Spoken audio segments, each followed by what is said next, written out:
TNPL cricket 16வது league போட்டியில் 2 விக்கெட்டுகள் வித்தியாசத்தில் கோவை அணியை வீழ்த்திய நெல்லை அணி திரில் வெற்றி.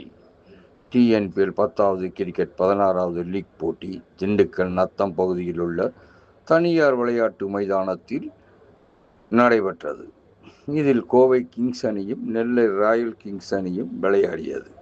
டாஸ் வென்ற நெல்லை அணி பந்து வீச்சை தேர்வு செய்தது.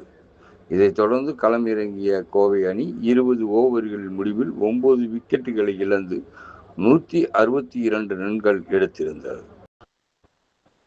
இதன் மூலம் நெல்லை அணிக்கு 163 ரன்கள் வெற்றி இலக்காக நிர்ணயம் செய்யப்பட்டது. பின்னர் களமிறங்கிய நெல்லை அணி 19.5 ஓவர்கள் முடிவில் 8 விக்கெட்டுகளை இழந்து 163 ரன்களை எடுத்தது. இதன்படி நெல்லை அணி வெற்றி பெற்றது.